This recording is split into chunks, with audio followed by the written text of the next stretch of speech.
મિત્રો હવે સ્વાધ્યાય 1.3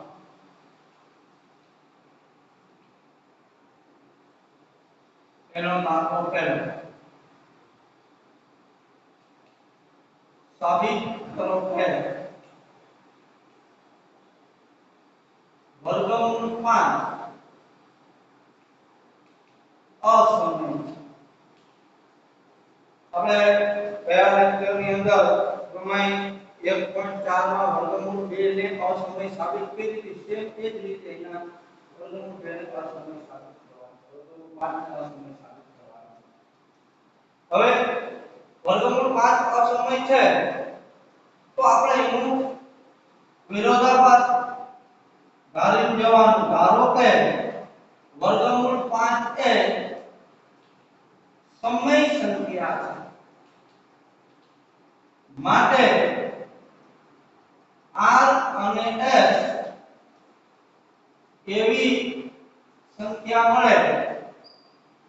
કે જેથી વર્ગમૂળ 5 બરાબર r ના છેદમાં s જો r અને s માં સામાન્ય અવિભાજ્ય અવયવ હોય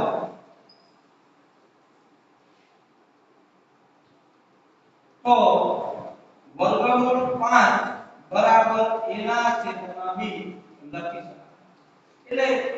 સામાન્ય અવયવ આપણે દૂર કરી નાખ્યા એમાંથી અને એના છેદમાં b સ્વરૂપે લખી શકાય તો એના છેદમાં b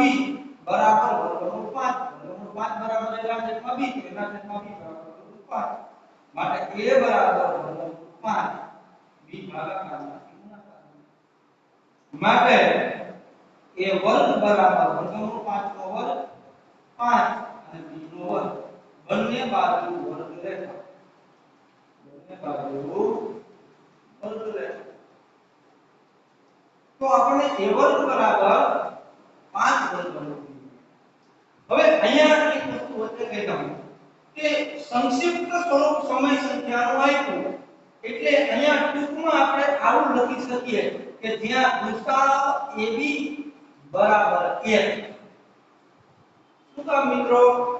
કે આમાં કઈ સામાન્ય નિયમ હતા ઈ પણ આપણે ઉડાડી દીધા આગળના લેક્ચરમાં મેં 4 ના છેદમાં 6 નું ઉદાહરણ આપ્યું તો 2 2 ઉડી ગયા એટલે 2 ના છેદમાં 3 થાય તો 2 અને 3 નો ગુસાઅ 1 થાય બેમાં કઈ સામાન્ય અવયવ પછી હોતા નથી સામાન્ય અવયવ ના હોય એનો ગુસાઅ 1 આવે તો આનો મતલબ એવો થયો કે આનો ગુસાઅ 1 a અને b તો હવે a વર્ગ બરાબર 5 b નો વર્ગ એનો મતલબ આવો થયો કે 5 વડે 5a 5 વડે a વર્ગને ભાગી શકાય એનો મતલબ 5 વડે a વર્ગને જો ભાગી શકાય તો આપણો પ્રમેય 3 મુજબ કે 5 વડે એને પણ ભાગી શકાય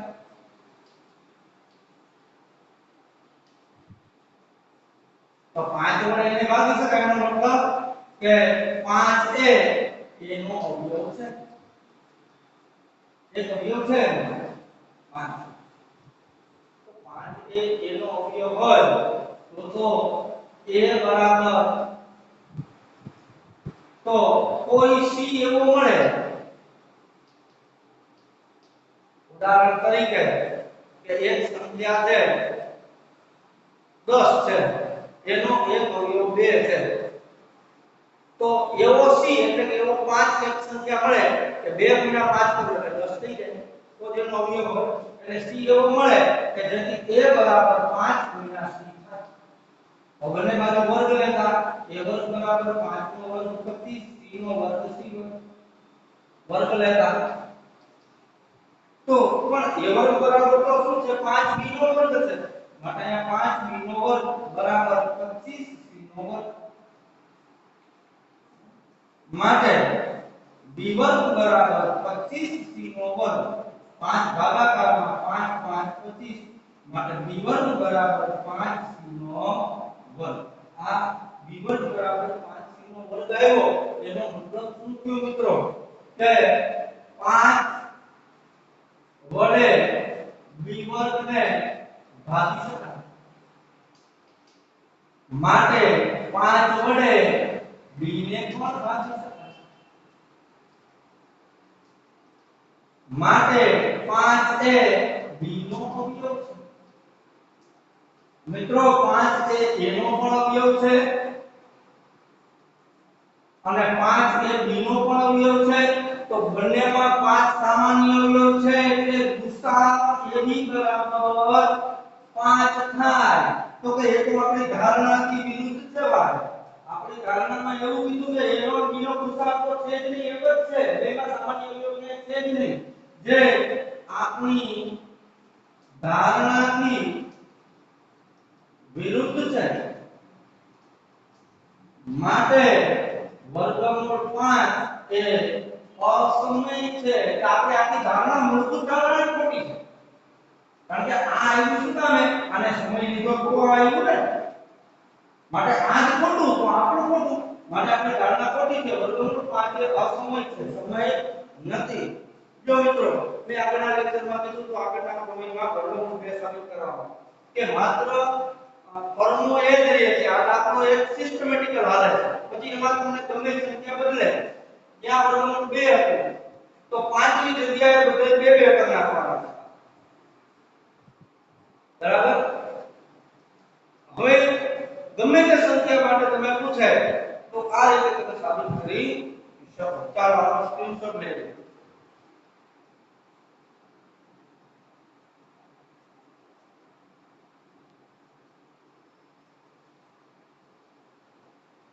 દાખલો બીજો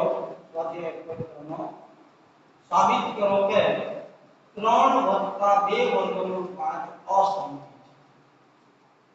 તો ધારો કે x બરાબર 3 + 2 વર્ગમૂળ માટે x 3 વત્તા છે આ બાજુ ઓછા બરાબર 2 વર્ગમૂળ માટે x - 3 છેદમાં 2 ભાગ હવે આને આપણે અસમય છે એવું સાબિત કરવું છે આને પણ અસમય છે એમ સાબિત કરવું છે મતલબ વર્ગમૂળ 5 ને તમે અસમય સાબિત કરી દો એટલે આ પણ અસમય તો વર્ગમૂળ 5 ને અસમય સાબિત કરવા માટે આપણે આગળનો નંબર દાખલો જોયો એક અહીંથી ગણવાનો છે આપ જસ્ટ જાણો આ સાબિતીના દાખલાઓ છે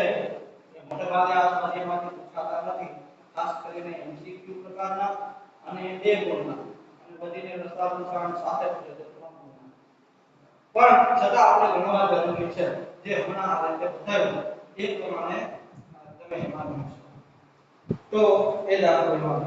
હવે એ જ રીતે ત્રીજા દાખલા છે તે પણ બધા આ જ રીતે કન્વર્ટ કરી અને જે વર્ગમૂળ વાળી સંખ્યાઓ હોય એને લઈ આવી અને એને આપણે સાબિત કરીશું તો હવે એટલે ત્યાંથી એ જ દાખલો છે હવે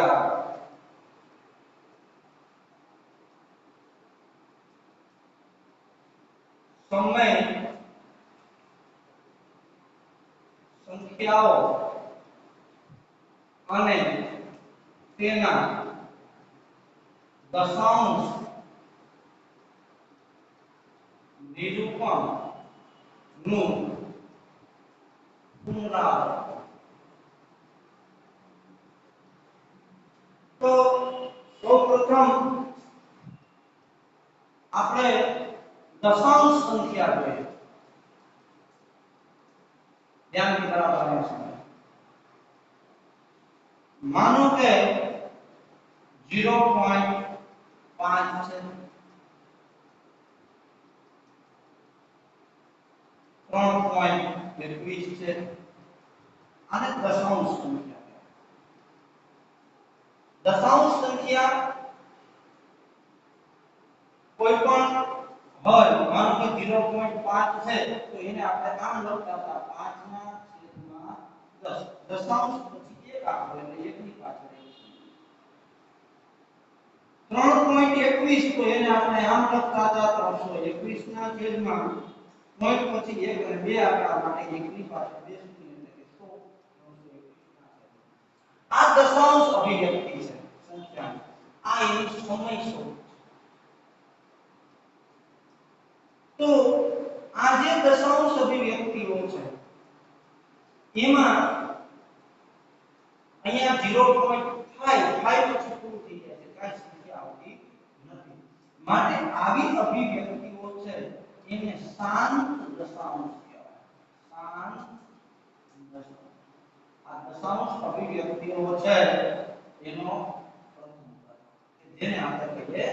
શાંત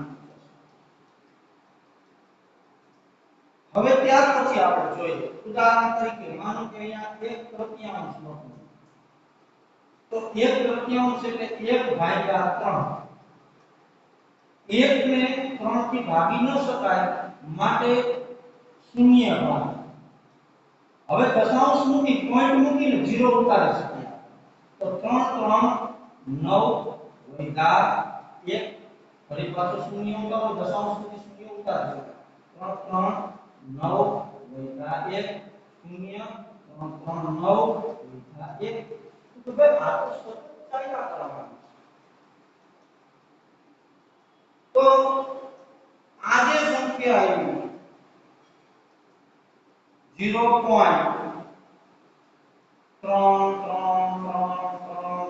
ચાલ્યા કરે એટલે એ કોણ છે તો ભાઈ દશાંશ રૂપનું એક તૃતીયાંશ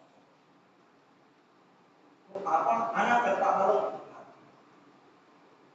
હવે તો આવી તો તમે કોઈ પણ ઉદાહરણ લઈ શકો ઘણી બધી સંખ્યાઓ મળે આ સંખ્યાને આપણે આમ દર્શાવતા હતા નવમા ધોરણમાં 0.33333 એક જ રિપીટ થાય છે માટે 3 ઉપર માટે આને કહેવાય 0.33333 હવે આવી બીજી અન્ય સંખ્યાઓ પણ તમે લખી શકો માનો કે 4.25252525 તો આ સંખ્યાને આપણે લખી શકીએ 4.25 બંને ઉપર ભાગ એટલે કે 2525 જેટલા આંકડા ઉપર ભાગ હોય એટલા આંકડા પુનરાવર્તિત તો આ જે દશાંશ અભિવ્યક્તિ છે એ દશાંશ અભિવ્યક્તિ બીજો પ્રકાર છે કઈ છે તો કે આ શાંત દશાંશ હતું જ્યારે આ અનંત દશાંશ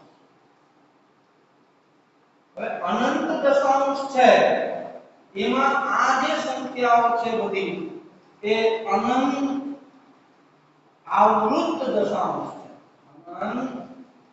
આવૃત દશાંશ જ્યારે એનો બીજો પ્રકાર છે હમણાં આગળ મેં જોયું હતું કે 0 પોઈન્ટ લખ્યું હતું 0.10 110 1110 આવી 5.321 211 211 તો આ જે દશાંશ અભિવ્યક્તિ છે એ અનંત અનાવૃત દશાંશ અનંત અનાવૃત દશાંશ આ અનંત દશાંશ છે એના બે પ્રકાર પડ્યા આ પ્રથમ પ્રકાર આ એનો બીજો પ્રકાર કે અનંત દશાંશના બે પ્રકાર પડ્યા આપણે શાંત દશાંશ અને અનંત દશાંશ અનંત દશાંશમાં અનંત આવૃત દશાંશ અને અનંત અનાવૃત દશાંશ હવે શાંત દશાંશ પ્રકારની સંખ્યા છે આ સમય છે નવમા પણ જોયું અનંત આવૃત પ્રકારના દશાંશ સંખ્યા છે એ પણ સમય છે પણ અનંત અનાવૃત દશાંશ પ્રકારની સંખ્યા છે એ બધી અસમય છે આને અસમય સંખ્યામાં તો આ બધી શાંત અને અનંત દશાંશ પ્રકારની આ દશાંશ સંખ્યાઓ છે હવે આપણે જોવાનું છે દશાંશ સંખ્યાઓનું છે બરાબર તેનું સમય સંખ્યાઓ અને તેનું દશાંશ નિરૂપણ કેમ કરી શકાય એ આ અલગ અલગ આપણે વિભાગ પાડ્યા હવે અહીંયા આપણે પહેલું વસ્તુ જે જો 0.5 તો 5 ના છેદમાં આપણે 10 લઈશું એટલે એને આપણે 0.5 લઈએ તો આનો છેદ કેટલો છે ભાઈ તો કે 10 10 ના અવિભાજ્ય અવયવો શું થાય તો 2 અને 5 હવે આપણે બીજી કોઈ પણ સંખ્યા લઈએ માનો કે 8 ના છેદમાં 24 8 ના છેદમાં અથવા કોઈ પણ 5 ના છેદમાં 6 લઈએ 8 ના છેદમાં 6 તો 5 ભાગ્યા 6 ભાગના આવે ભાગમાં પડી 0 પોઈન્ટ મૂકી 0 ઉતારો 6 8 48 વૈધા 2 0 6 3 18 વૈધા 2 0 6 3 18 વૈધા 2 0 6 3 18 વૈધા તો આ તો ચાલ્યા જ કરશે 0.833333 તો બરાબર એને લખી શકાય 0.83 ઉપર જ બાર છે મિત્રો આ ખાસ ધ્યાન રાખો 8 પુનરાવર્તિત કરતા તો 3 ઉપર જ બાર એનો મતલબ 0.8333 તો આ થયું શાંત દશાંશ જ્યારે આ થયું અનંત આવૃત દશાંશ અનંત આવૃત દશાંશ તો 5 ના છેદમાં 6 માં છેદ કોણ છે ભાઈ તો છેદ બરાબર 6 6 ના અવયવ 2 ગુણ્યા તો અહીંયાથી આપણે એક વસ્તુ સમજવાનું છે કે જ્યારે કોઈ પણ સમય સંખ્યાના દશાંશ સ્વરૂપનું અનુમાન કરવું હોય ત્યારે એના છેદના અવયવો જોઈ લેવા છેદ 10 છે તો એના અવયવ 2 લેવા અહીંયા છેદ 6 છે એના અવયવ 2 અને કોઈ પણ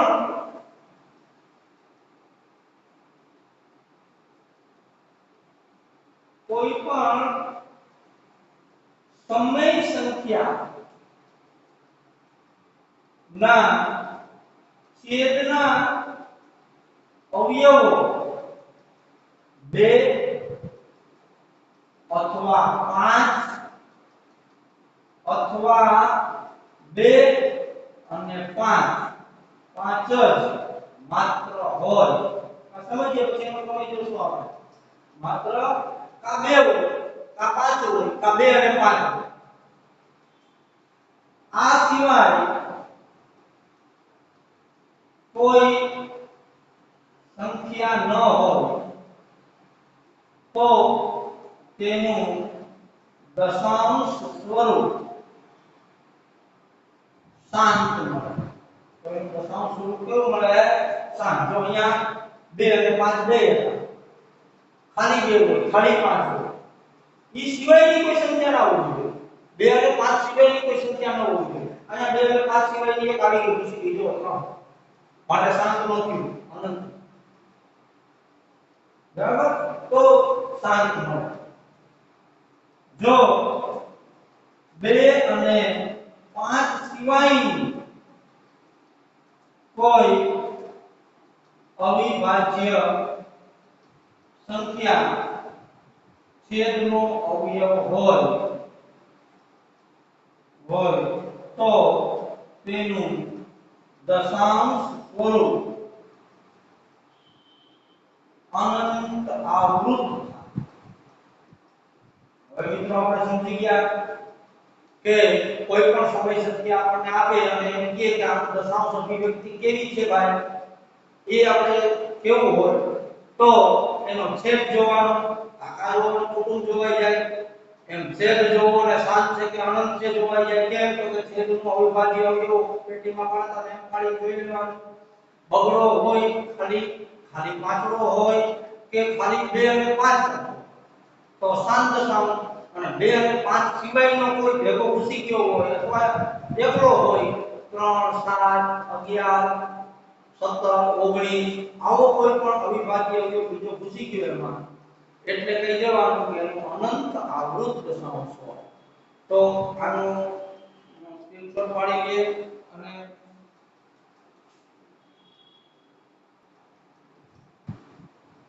ચાલો પ્રમેય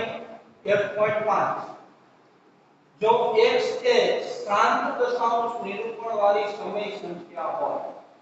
શાંત પ્રકારના જોયું કે 0.5 તો x ને જ્યાં p અને q પરસ્પર અવિભાજ્ય પૂર્ણાંકો હોય સંક્ષિપ્ત સ્વરૂપ અને q નું અવિભાજ્યમાં અવયવીકરણ q એટલે છેદ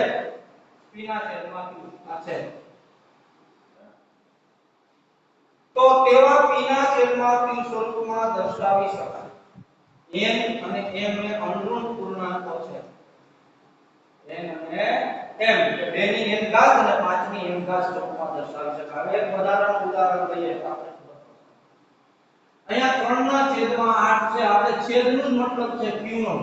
8 ના અવિભાજ્ય અવયવ પડે એટલે 2 2 4 4 2 8 એટલે 2 3 વખત આવે તો અહીંયા કીધું કે જો m અને n બે 0 હોય એનો મતલબ શું થયો કે 2 ની 0 ઘાત 8 ની પણ 0 એટલે કે q બરાબર 1 થઈ જાય કોઈ પણ 0 ઘાત એટલે 1 તો 1 થઈ ગયો એટલે તો છેદમાં 1 જ છે એટલે અંશ જ રહ્યો એટલે ઈ તો શાંત દશાંશ થઈ ગયો અવિભાજ્ય અવયવ વર્ગીકૃત નથી માટે પોતે જ પૂર્ણાંક થઈ ગયો છેદ કાઢવા માટે પૂર્ણાંક તો અહીંયા 2 ની 3 ઘાત છે તો 3 ના છેદમાં 2 ની 3 ઘાત તો 2 ની જેટલી ઘાત હોય અહીંયા 3 ઘાત એટલી જ 5 ની ઘાત ની ગુણો 5 ની 3 ઘાત ને છેદને ગુણો અને અંશને પણ ગુણો બે બાજુ સમાનથી ગુણો એટલે આ બે કેન્સલ તો પાછો અવયવ મળી જાય તો બરાબર 3 ગુણ્યા 5 નો ઘન 5 5 25 5 125 છેદમાં 2 ની 3 ઘાત 5 ની 3 ઘાત એટલે 2 ગુણ્યા 5 આખા કૌંસની 3 ઘાત તો 5 3 15 ના 5 1 3 2 6 1 7 3 1 2 3 375 125 3 5 2 10 ની 3 ઘાત 10 ની 3 ઘાત એટલે 1000 થાય 10 ગુણ્યા 10 ગુણ્યા 10 તો 375 ના છેદમાં 1000 એટલે 3 આંકડા પછી પોઈન્ટ 0.375 શાંત દશાંશ થયું ટૂંકામે માત્ર છેદમાં કોણ હતો 2 જ અવયવ હતો હવે અહીંયા જોઈએ આમાં 13 ના છેદમાં 125 એટલે 5 ગુણ્યા 5 એટલે 25 25 ગુણ્યા 5 એટલે 125 એટલે 5 3 વખત આવે તમે પેટીમાં આપણે ભાગ પણ પાડી શકો અવિભાજ્ય અવયવ આ રીતે 125 તો કે એકમનો 5 છે એટલે 5 થી ભાગ આવે 25 5 125 25 કે ફરી પાછા 5 થી ભગાય એટલે 5 5 25 5 ગુણ્યા 5 ગુણ્યા 5 3 વખત આવ્યા હવે 13 ના છેદમાં 5 નો ઘન છે તો અહીંયા જેમ 2 3 વખત હતા તો 5 થી ગુણ્યા 5 હોય તો 2 થી ગુણવાના તો અહીંયા 2 કેટલી વખત તો 3 વખત છે 3 વખત તો અહીંયા પણ 3 વખત 13 ગુણ્યા 2 નો ઘન 2 2 4 4 2 8 5 ગુણ્યા 2 2 ની 3 3 ઘાત છે આખા કૌંસની 5 ગુણ્યા 2 ની 3 ઘાત 13 8 104 5 2 10 એનો ઘન 104 ના છેદમાં 10 નો ઘન એટલે 1000 બરાબર 0.104 શાંત દશાંશ લેવી છેદમાં માત્ર 5 જ હતો અવયવ હવે અહીંયા જોઈએ 7 ના છેદમાં 80 તો 80 ના અવિભાજ્ય અવયવ આપણે આ રીતે પાડી લેવાના 5 થી ભાગ આવશે 16 5 80 16 છે એટલે 2 થી ભાગ આવશે 2 આવે 16 8 છે એટલે 2 થી આવશે 2 4 8 4 છે એટલે 2 થી આવશે 2 4 2 2 2 4 વખત 2 4 વખત અને 5 એક વખત 2 અને 5 બંને આવ્યા બધા પ્રકાર મૂક્યા વિકરાળની છેદમાં 2 હતો પછી છેદમાં 5 આવ્યો હવે છેદમાં 2 અને 5 બંને આવ્યા તો 7 ના છેદમાં 2 4 વખત અને 5 એક વખત બે સરખા કરવા પડે બે ને વધારે વખત કોણ છે 2 4 વખત તો 5 4 વખત હોવા જોઈએ તો અહીંયા 5 એક વખત છે એટલે 3 વખત ઘટે એટલે ગુણ્યા 5 3 વખત અને 5 3 5 નો ઘન 5 5 25 125 છેદમાં 2 ની 4 ઘાત ગુણ્યા 5 ની 1 ઘાત ગુણ્યા 5 ની 3 ઘાત આધાર સરખો અને ગુણાકાર હોય તો ઘાતનો સરવાળો 3 ને 4 ઘાત 5 5 35 3 7 14 17 નો 7 1 7 1 7 ને 8 875 2 ગુણ્યા 5 2 ગુણ્યા 5 એટલે 10 સીધું કરી નાખીએ હવે 10 ની 4 ઘાત માટે 875 ના છેદમાં 10 ની 4 ઘાત એટલે 1 ની પાછળ 4 શૂન્ય 875 4 આંકડા પછી પોઈન્ટ 1 2 3 અને ચોથો આંકડો નથી એટલે 0.0875 આ પણ સાત દશાંશ આવ્યું 2 અને 5 બંને હતા હવે એ જ રીતે મિત્રો અહીંયા પણ 625 છે બરાબર તો 14588 ના છેદમાં 625 એટલે 5 ની 5 5 25 25 5 125 125 5 625 એટલે 4 ઘાત છેદમાં 5 ની 4 ઘાત કરો તો 2 ની પણ 4 ઘાત કરવી પડે અને અહીંયા પણ 2 ની 4 ઘાત 14588 2 ની 4 ઘાત 2 2 4 4 2 8 8 2 16 ના છેદમાં 5 2 10 આખા કૌંસની 4 ઘાત આ બંનેનો ગુણાકાર આવ્યો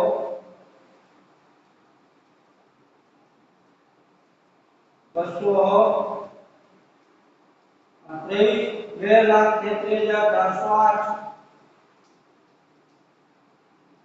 છેદમાં 10,000 બરાબર 2,33,408 અહીંયા 4 1 2 3 ને 4 1 2 3 અને 4 આંકડા પછી પોઈન્ટ 23.3408 તો આ રીતે દશાંશ અભિવ્યક્તિમાં આ પ્રમેય 1.5 જે કહે છે કે કોઈ પણ સમય શાંત દશાંશ નિરૂપણવાળી સમય સંખ્યા હોય તો એના છેદમાં કા 2 અવિભાજ્ય અવયવ હોય કા 5 જ અવિભાજ્ય અવયવ હોય અને કા 2 અને 5 બંને હોય 2 અને 5 સિવાયનો કોઈ હોય તો એ શાંત દશાંશ હોય નહીં અને જો છેદમાં 2 ની 5 ની 0 0 ઘાત થઈ જાય તો એ પોતે પૂર્ણાંક થઈ જાય 0 ઘાત થઈ જાય તો 3 થઈ જાય છેદમાં 1 એટલે 3 તો આ રીતે પૂર્ણાંક દશાંશ અભિવ્યક્તિ આપણે કરી શકીએ ચાલો આપણે સ્ક્રીનશોટ લઈએ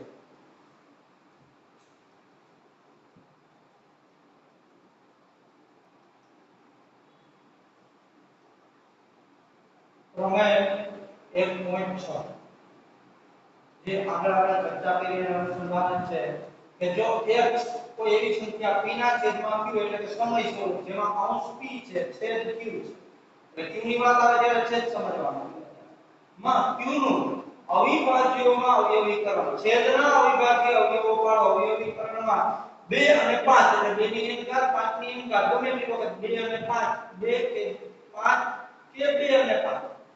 સ્વરૂપે હોય અને એને તે અનુરૂપ પૂર્ણાંક હોય અનુરૂપ પૂર્ણાંક એટલે ધન પૂર્ણાંક હોય તો x નું દશાંશ નિરૂપણ શાંત હોય 2 5 કે 2 અને 5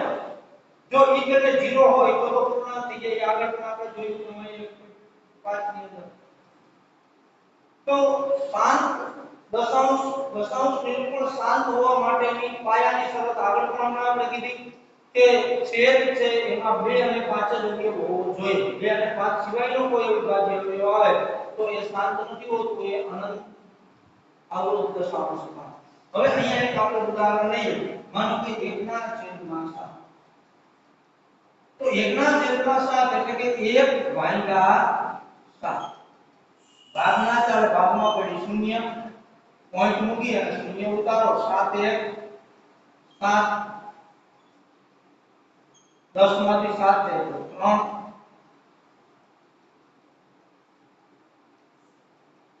ઉપરથી ફરી પાછું 0 ઉતારો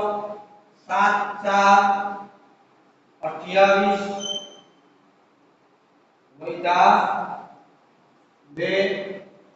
પાછું ફરી ફરી પાછું શૂન્ય ઉતારો 7 2 14 વૈધા 6 ફરી પાછું શૂન્ય ઉતારો 7 8 56 વૈધા 4 ફરી પાછું શૂન્ય ઉતારો 7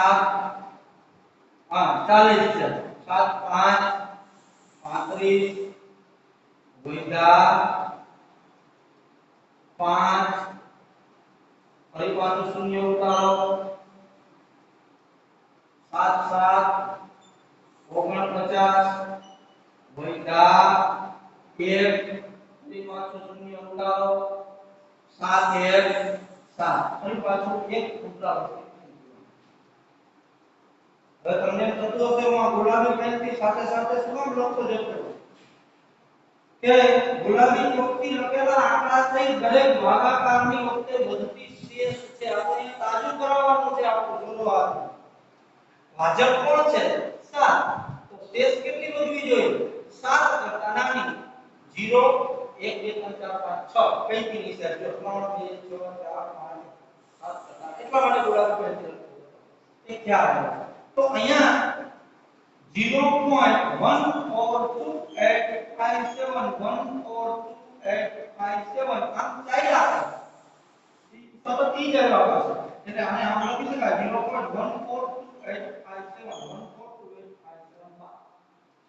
અનંત આવૃત દશાંશ. શા માટે અનંત આવૃત દશાંશ છે ક્રમ 1.6 કહે છે કે જો 2 અને 5 સિવાયનો કોઈ અવયવ આવે 2 અને 5 જ હોય તો જ સામ દશાંશ છે 2 અને 5 સિવાયનો 7 અવયવ આવી ગયો માટે એ અનંત આવૃત દશાંશ છે. હવે એ જ રીતે પ્રમેય 1.7 જો q નું અવિભાજ્યમાં q એટલે છે p ના છેદમાં q નું અવિભાજ્ય અવયવમાં અવયવીકરણ અનઋણ પૂર્ણાંકો n અને m માટે 2 ની n ઘાત 5 ની n ઘાત સ્વરૂપે ન હોય એ આવી આ 2 ની n ઘાત 5 ની n ઘાત સ્વરૂપે નહોતું ન હોય તો x બરાબર વિના q દશાંશ નિરૂપણ અનંત અને આવૃત આવે અનંત અને આવૃત થાય. તો આ પ્રમેય 1.7 એટલે બે વસ્તુ ખાસ સમજીએ જે સમયનો છેદ 2 અને 5 જ અવયવ ધરાવતો હોય એ સામ દશાંશ મળે અને જેનો અવયવ 2 અને 5 ભલે 2 અને 5 ભેગો હોય